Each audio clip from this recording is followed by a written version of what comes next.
प्रणाम उत्तराखंड। आप टैगलाइन देख रहे होंगे कि पारदर्शिता के लिए काम करना है तो हम साथ हैं, और चाटुकारिता करनी है तो करारा जवाब मिलेगा। ये वास्तविकता है। मैं अभी प्रेस सुन रहा था, उस प्रेस में चाटुकारिता की जो हदें पार की जा सकती थी वो पार हुई है। आप इस बात को स्पष्ट मानिए। आयोग की तरफ से स्टेटमेंट आया, पेपर लीक नहीं है। एसएसपी अजय सिंह कह रहे हैं पेपर लीक नहीं है।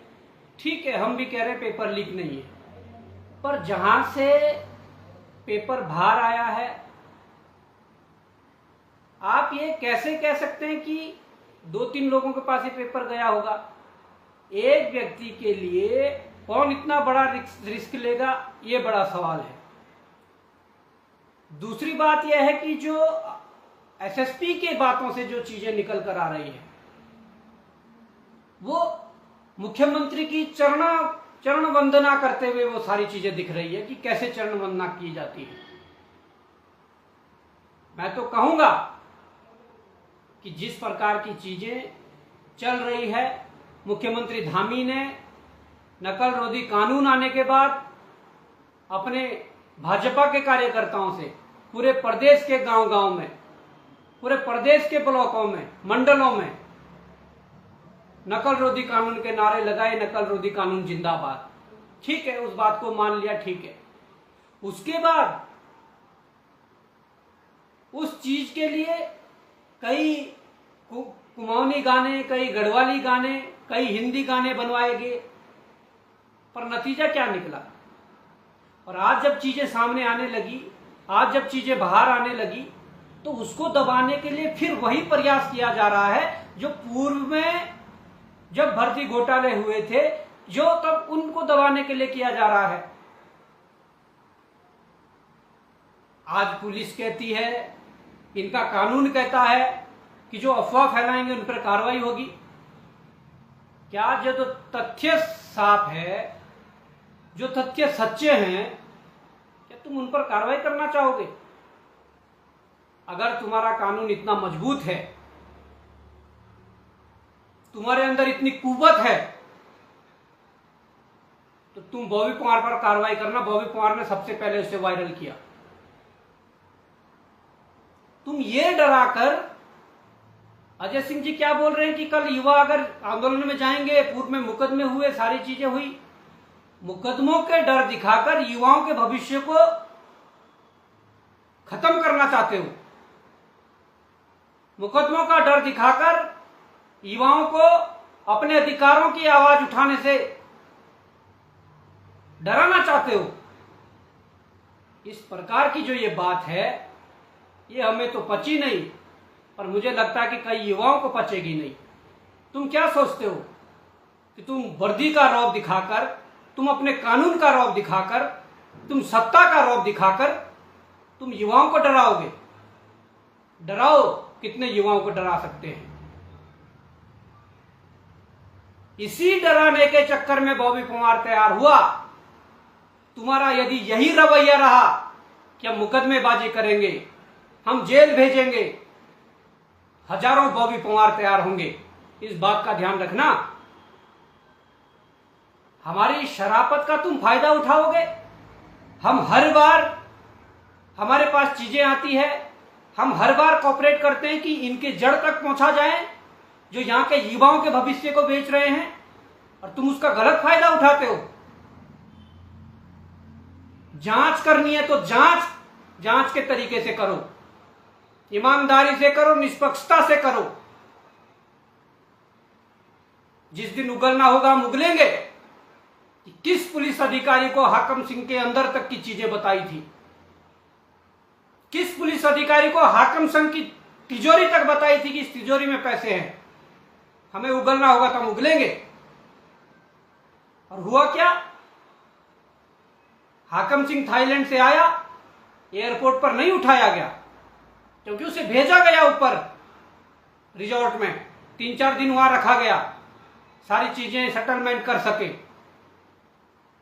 उसके बाद में लोकल तौर पर अगर किसी व्यक्ति को पीछे न लगाया होता तो हाकम सिंह उस समय भी नहीं पकड़ा जाता।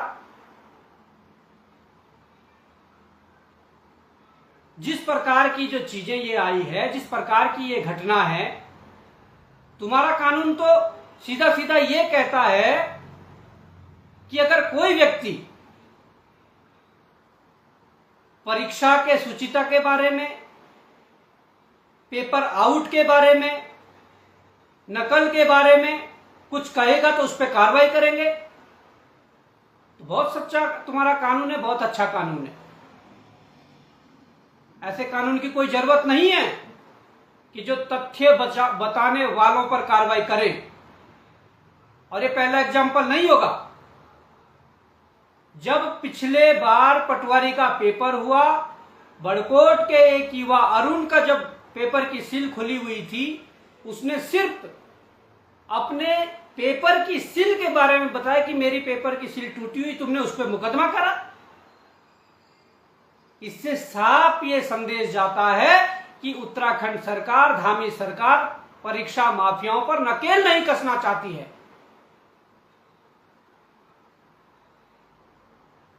फिर उसके बाद जब एसआई की परीक्षा हुई, उसके मानकों में थोड़ा बहुत झोल हुआ।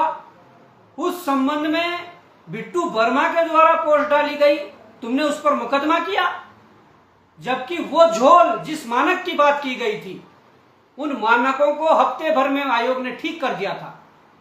तो तुम किस आधार पर युवाओं को डराने की बात करते हैं? मैं तो कहता हूं कि आयोग को अपने सिस्टम को ठीक करने की जरूरत है। मुख्यमंत्री को अपने नीयत को ठीक करने की जरूरत है।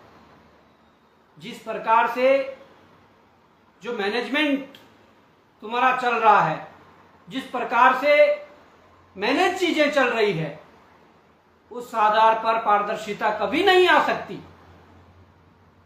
कभी नहीं आ सकती।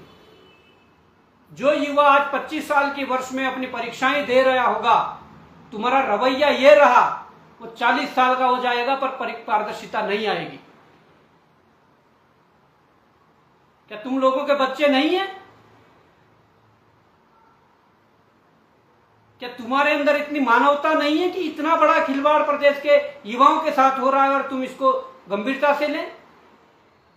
प्रेस कॉन्फ्रेंस करके कुछ भी बोल दोगे, ठीक है, आप बोलिए। अजय सिंह ने कल भी प्रेस की थी हाकम सिंह और उसके सहयोगी के गिरफ्तार के बाद।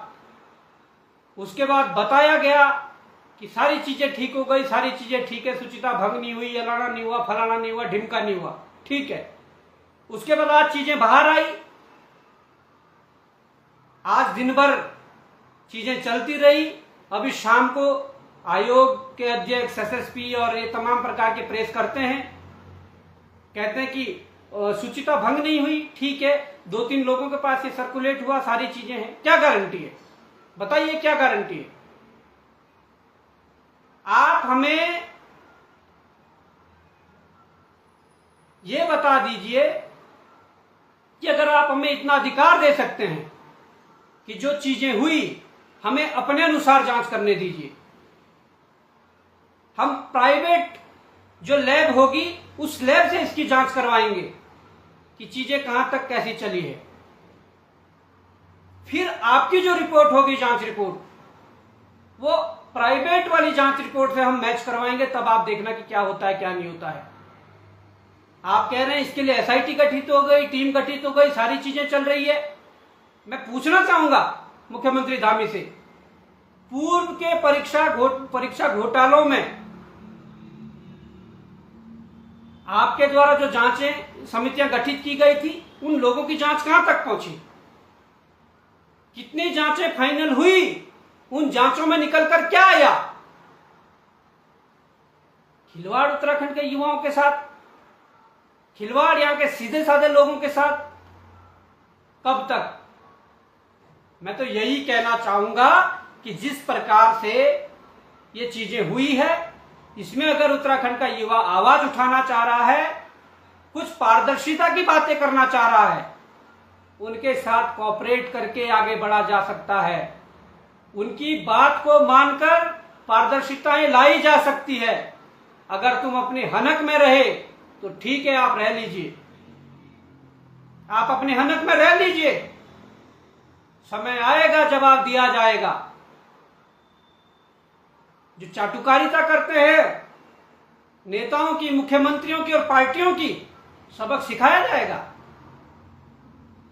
सबक सिखाया जाएगा।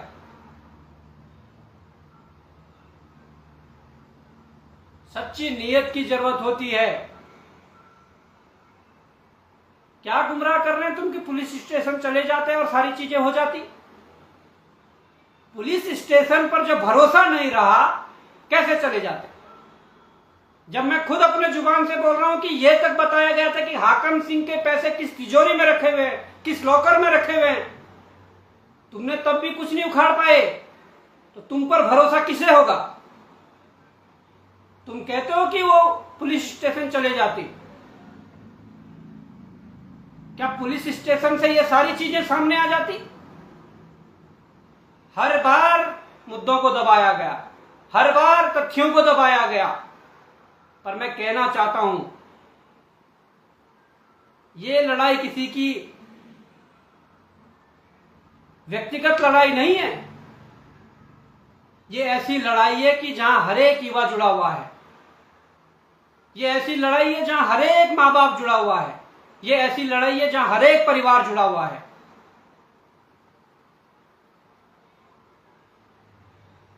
अगर ये चीजें गलत हुई है, अनियमितताएं हुई है, इसका विरोध होना चाहिए और दबा के विरोध होना चाहिए। उत्तराखंड बेरोजगार संघ ने कल 11 बजे के लिए परेड ग्राउंड के लिए आह्वान किया है, सबको आना चाहिए। और मैं कहना चाहूंगा सब लोग आएंगे, हम भी आएंगे, हमारे समर्थक भी आएंगे, हमारे लोग भी आएंगे और सीना ठोक के विरोध करेंगे। नकल रोधी कानून पर वोट मांगने वाले लोग कितना गिर गए हैं। नकल रोधी कानून पर गढ़वाली और कुमाऊनी भाषा में गाने बनाकर अपने आप को प्रचारित करने वाले मुख्यमंत्री कितने खोखले हो गए हैं, कितने उनके दावे खोखले हो गए हैं, ये बताना पड़ेगा। बात करते हो कि सारी चीजें ठीक हो जाएंगी। मैं कहना चाहता हूं ये लड़ाई पूर्व में भी लड़ी है और 2 साल तक एकता विहार धरना स्थल पर टेंट के नीचे रहे हैं,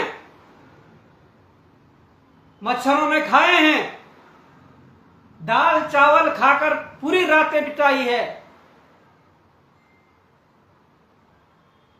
गंदा पानी पीकर रातें बिताई है, किस लिए कि सीबीआई जांच हो जाए। तो अगर तुम इतने ईमानदार हो और ये इतने अफसर काबिल है जो आज चरण वंदना कर रहे हैं, तो भाई सीबीआई जांच क्यों नहीं कर लेते। मैं मान लेता हूं कि अगर ठीक है उत्तराखंड के ही लोग लिप्त थे, यहाँ के ही परीक्षा माफिया थे, तो आप एसटीएफ एसआईटी के जरिए कर सकते थे।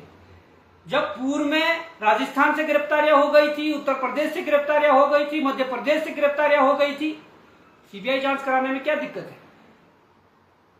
सीबीआई जांच होनी चाहिए।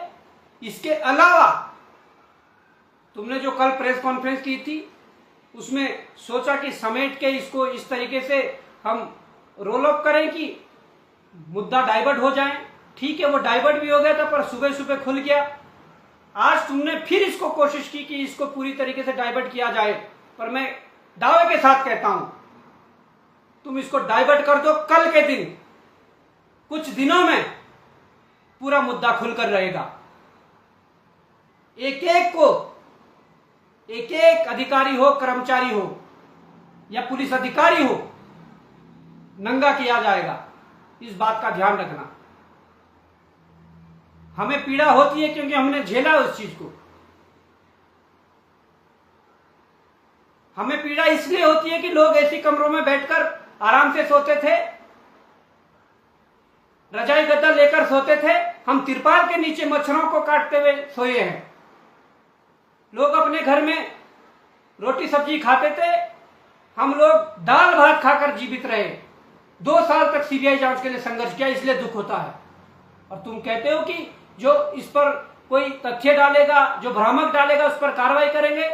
पहला टारगेट बॉबी पवार को करो, बॉबी पवार पर कार्रवाई करो, मैं तब मानता हूं तुम्हें। तुमने मीडिया मैनेज कर लिया तो समझ लिया तुम सब मैनेज कर लिया। लोकतंत्र है, जनता जनार्दन है। जिस हवा में उड़ रहे हो, जिस कुर्सी की बदौलत ये रौब दिखा रहे हो, पता भी नहीं चलेगा उस कुर्सी का पहिया जो चौथा टिका हुआ है वो कब गया। इस बात का ध्यान रखना धामी जी। पर मैं युवाओं से कहना चाहता हूं, तुम्हारा खून अगर ठंडा पड़ गया तो पड़ने दो, तो कोई जरूरत नहीं है ऐसी लड़ाइयों की। ना बॉबी पवार को जरूरत है, ना बेरोजगार संघ को जरूरत है, ना स्वाभिमान मोर्चा को जरूरत है। अगर तुम्हारा खून ठंडा है तो ठंडा रहने दो। अगर हमारे जो महापुरुष हुए जिन्होंने देश को आजादी दिलाई, अगर उनका भी खून ठंडा पड़ जाता तो आप आज आजाद भारत में खुली सांस नहीं ले पाते थे। अगर उन आंदोलनकारियों का खून भी ठंडा पड़ जाता जिन्होंने गोलियां खाई, लाठियां खाई, जेल गए, उत्तराखंड बनाया, तो आज ये प्रदेश नहीं मिलता। और तुम्हारा खून अगर आज ठंडा पड़ गया, तुम्हारे सामने तुम्हारा भविष्य बिक रहा है, तो समझ लो ये कभी नहीं, आज तुम्हारा भविष्य बिक रहा है। कल तुम शादी करोगे, तुम्हारे बच्चे होंगे, तुम्हारे बच्चों का भविष्य बेचा जाएगा तुम्हारे आंखों के सामने। तब तुम्हें पता लगेगा कि उस समय अगर मैं लड़ लेता, आज मेरे बेटे का भविष्य, मेरे बेटे का भविष्य नहीं बिकता। इन लोगों ने हद मचा रखी, एक नकल विरोधी कानून में एक क्लॉज डालकर कि जो ये तथ्यों को सार्वजनिक करेगा, जो ये चीजें करेगा, उन पर कार्रवाई होगी। अरे थू है तुम्हारे ऐसे नकल विरोधी कानून पर। यह लड़ाई केवल एक मुद्दे की लड़ाई नहीं है, यह लड़ाई सीबीआई जांच की लड़ाई है। यह लड़ाई उस नकल विरोधी कानून में उस क्लॉज को खत्म करने की लड़ाई है, जिसकी बदौलत तुम उसका फायदा उठाकर अपने चहेतों को लाभ पहुंचा रहे हो। यह लड़ाई परीक्षा में पारदर्शिता के साथ साथ 15 दिन या 30 दिन के अंदर रिजल्ट को जारी करने की लड़ाई है। यह लड़ाई सीरियल नंबर से लेकर, अभ्यर्थी का नंबर से लेकर, अभ्यर्थी का नाम, उसके पिताजी का नाम, या जो अभ्यर्थी पास नहीं हुए उनके नंबर तक सार्वजनिक करने की लड़ाई है। तुम किस बात को सोच रहे हो? तुम सोच रहे हो सारी चीजें चल जाएंगी, और अगर कान खड़े करने तो कान खड़े कर लो, आयोग भी सुन ले। तुमसे आरटीआई मांगी गई है अभी कुछ दिन पहले एक बच्चे के नाम पर कि मेरे कितने नंबर है, मेरी ओएमआर दीजिए। और उस ओएमआर में और बच्चे के द्वारा घर लाई गई ओएमआर में जमीन आसमान का अंतर है। कम से कम 15 से 20 नंबर का अंतर है। ये खेल कौन कर रहा है? क्या आयोग के अंदर कोई सरगना बैठा हुआ है? हाकिम सिंह या उसका दोस्त इस शर्त पर पैसे लेता है कि वो कॉपी खाली छोड़कर आएंगे या 5-10 क्वेश्चन करके आएंगे, ओएमआर खाली छोड़कर आएंगे। तो ये कौन कर रहा है? इसके पीछे कौन है? हम अगर शराफत से एसटीएफ भी चले जाते हैं, हम शराफत से एसएसपी के पास भी चले जाते हैं, हम शराफत से आयोग भी चले जाते हैं, हम शराफत से एसओजी भी चले जाते हैं, तुम इस शराफत का फायदा उठाओगे। तुम इस शराफत का फायदा उठाओगे तो वो बोल दीजिए। पर मैं तो चाहता हूं कि शराफत का फायदा अगर उठाओगे अंजाम बुरा होगा। क्योंकि हमें पता है कौन कितना नंगा है, हमें यह भी पता है कौन कितने पानी में है, हमें यह भी पता है कि कौन कलेक्शन करके कहां कहां दे रहा है। तो मैं तो कहता हूं सुधरो, और नहीं सुधरना है तो ये युवा सुधारेगा। और छाती ठोक के कहते हैं सुधारेगा। समय लगे, कुछ भी लगे, पर ये युवा सुधारेगा। मैं चाहता हूं युवा साथी कल ये पूरा इंतजाम करेंगे। कोचिंग सेंटरों के बाद ये पुलिस लगा देंगे कि बच्चे वहां ना जाए। मैं कहता हूं जो बच्चे आंदोलन में शामिल हो कोचिंग ना जाए, सीधे 11 बजे परेड ग्राउंड पहुंचे, अपने लिए आवाज उठाएं। नहीं तो तुम्हारा ये सिलेक्शन हर बार ऐसे ही रोकते रहेंगे, तुम्हारा भविष्य ऐसे ही बेचते रहेंगे। आज तुम्हारा बेचेंगे, कल तुम्हारे बच्चों का बेचेंगे। अगर इतनी बातें समझकर भी तुम लोगों को समझ नहीं आएगा, तो मैंने कहा है कि व्यक्तिगत बॉबी पवार की ये लड़ाई नहीं है, व्यक्तिगत बेरोजगार संघ की ये लड़ाई नहीं है। बेरोजगार संघ भी तभी है जब तुम लोग साथ दोगे, स्वाभिमान मोर्चा भी तभी है जब तुम लोग साथ दोगे। इस लड़ाई को लड़ना है, केवल एक मुद्दे की लड़ाई नहीं, मैंने कहा बहुत से मुद्दे हैं। पारदर्शिता लानी है जो हमारी प्राथमिकता है। सब लोग पहुंचें और इस लड़ाई को मजबूत करें। जय हिंद, जय भारत, जय उत्तराखंड।